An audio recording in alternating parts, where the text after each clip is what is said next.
देख रहे हैं आवाज टीवी, हर्षित टीवी और मैं श्रुति गुप्ता। चुनाव आयोग के द्वारा लोकसभा चुनाव के लिए विधिवत अधिसूचना कुछ दिनों में जारी हो सकती है।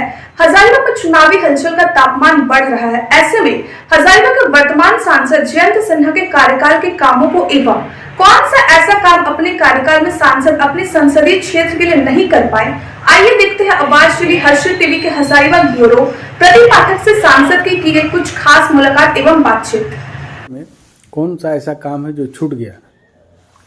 हम लोगों के 2 काम छूट गए हैं और उस पर मैं बिल्कुल प्रतिबद्ध हूं और दोनों काम पे हम लगे हुए हैं और आगे करके ही दिखाएंगे। पहला काम तो ये है कि हम लोग हजारीबाग में एक नॉलेज सिटी बनाना चाहते हैं। करीब 50 एकड़ जमीन है जो मेडिकल कॉलेज और विनोबा भावे के बीच में है। कई बार हम मुख्यमंत्री जी को पत्र लिखे हैं, गवर्नर साहब को पत्र लिखे हैं। दुखद बात यह है कि कुलपति अभी नहीं है, वाइस चांसलर अभी नहीं है विनोबा भावे विश्वविद्यालय में, तो इसलिए इस काम को जितने तेजी से हम लोग बढ़ा सकते थे, आगे ले जा सकते थे, हम लोग नहीं कर पाए हैं। 50 एकड़ जमीन अगर हम लोग विनोबा भावे विश्वविद्यालय को दे दें तो वहां हम लोग एक नॉलेज सिटी बना सकते हैं, नए इंस्टीट्यूट्स को खोल सकते हैं, छात्राओं के लिए हम लोग नए हॉस्टल, नए हम लोग उनको फैसिलिटीज दिलवा सकते हैं। और क्योंकि उस जमीन में इतने सारे छात्र, हमारे प्रतिभावान छात्र रहेंगे, मुझे पूरा भरोसा है कि वहां हम लोग बढ़िया बढ़िया कंपनीज को भी हम लोग ला सकेंगे। आईटी सर्विसेज, इस टाइप की कंपनियां भी आ जाएंगी और हम लोग अपने युवाओं को यहाँ रोजगार भी अच्छा दिलवा देंगे, जिसमें कि प्लायन से उनको ना गुड़गांव, ना हैदराबाद, ना बैंगलोर जाना पड़े, वो अपना काम यहाँ हजारीबाग में भी कर सकते हैं। तो ये नॉलेज सिटी वाला जो काम है, इसको हम लोगों को जरूर करना है। दूसरा काम जो है वो है हवाई अड्डा का काम।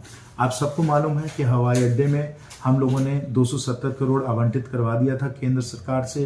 रघुवर जी की सरकार में हम लोगों ने भूमि पूजन भी करवा दिया, जमीन का नोटिफिकेशन भी हो गया, लेकिन जो 250 करोड़ लगभग हम लोगों को चाहिए थी भूमि अधिग्रहण के लिए, वो 250 करोड़ कभी भी बजट में इस सरकार ने, महागठबंधन की सरकार ने, जेएमएम कांग्रेस की सरकार ने कभी ये आवंटित नहीं करवाया और हम लोग एयरपोर्ट के काम में नहीं आगे बढ़ पाए।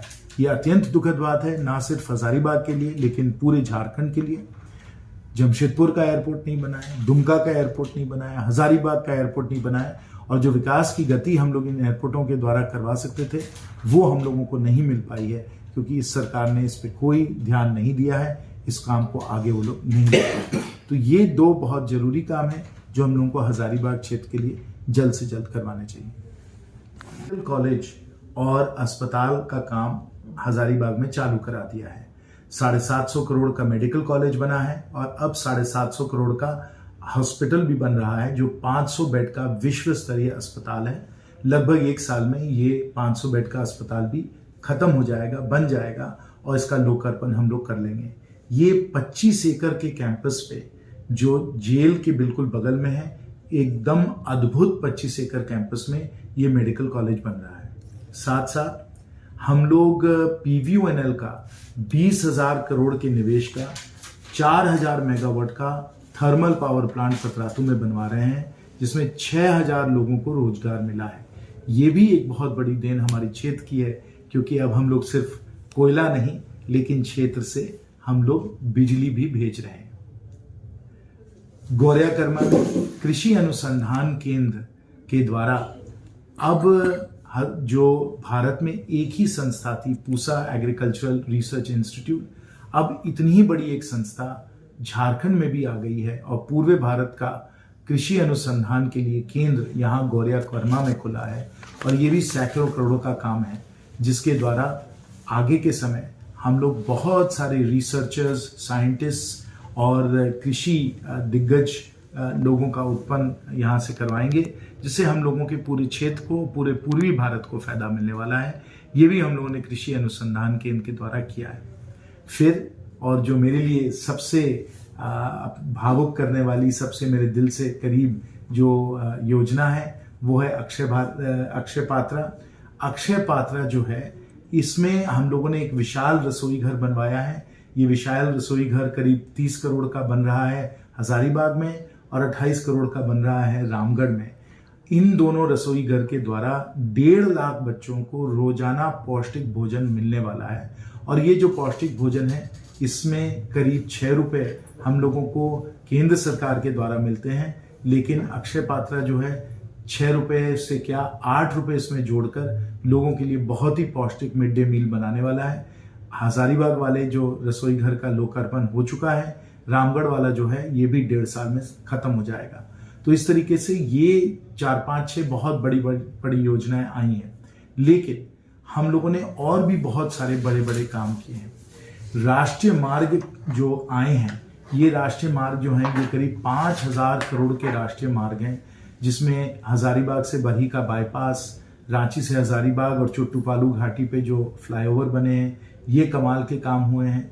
भारतमाला का जो काम हो रहा है उसके द्वारा हजारीबाग को हम लोग बनारस से 5 घंटे में जोड़ देंगे, कलकत्ते से हम लोग 5 घंटे में जोड़ देंगे। ये भी बहुत बड़ा एक काम हुआ है। मैं आपको पतरातू लेक रिजॉर्ट के भी बारे में बताना चाहता हूँ।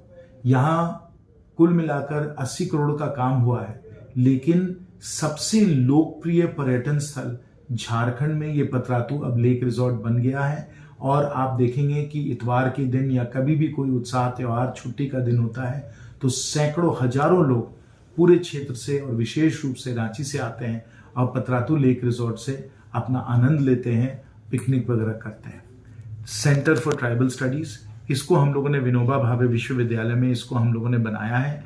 और यहाँ सेंटर फॉर ट्राइबल स्टडीज में अभी 100 करोड़ और प्रधानमंत्री जी के द्वारा मिले हैं विनोबा भावे में। सेंटर फॉर ट्राइबल स्टडीज को भी फायदा होगा और विनोबा भावे विश्वविद्यालय को भी 100 करोड़ से बहुत बहुत फायदा मिलेगा। विनोबा भावे विश्वविद्यालय वैसे ही झारखंड की टॉप यूनिवर्सिटी है, अब और भी बेहतर यूनिवर्सिटी इसके द्वारा बन जाएगी। हम लोगों ने कोविड के दरमियान बहुत सारे काम करवाए। ऑक्सीजन प्लांट हम लोगों ने बनवाया, 6 लाख मास्क जो थे वो हम लोगों ने क्षेत्र में इसका वितरण करवाया और 500 के अधिक हम लोगों ने ऑक्सीजन युक्त बेड भी कोविड में हम लोगों ने काम किया। तो ये भी बहुत ही कल्याणकारी, बहुत ही महत्वपूर्ण काम था।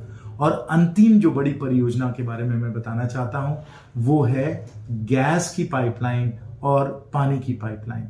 गैस की पाइपलाइन जो है वो आपको गैस अपने घर में, गैस सिलेंडर के द्वारा नहीं, पाइप्ड गैस आपको अपने घर में मिलेगा। इससे आपको बहुत बचत होगी। और उसी प्रकार से 80,000 घरों को हम लोग कोनार डैम से 200 किलोमीटर की पाइपलाइन से हम लोग पानी ला रहे हैं। और ये कोनार डैम का जो पानी है, इससे जो सब टाटी झरिया, विष्णुगढ़, दारू ऐसे जो क्षेत्र हैं जो उससे जुड़े हुए हैं उनको पानी मिलेगा। और विशेष हजारीबाग शहर को कोनार का पानी मिलेगा, झड़वा से भी मिलेगा, लेकिन अधिकांश जो पानी है वो कोनार से आने वाला है। और ये हजारीबाग के लिए भी एक क्रांतिकारी, कल्याणकारी योजना है। तो इस तरीके से ये सब केंद्र की योजनाएं हैं जो हम लोगों ने 10 वर्षों में जमीन पे उतारा है और इसके द्वारा हजारीबाग और रामगढ़ के वासियों को अनंत लाभ मिल रहे हैं। Thank you sir.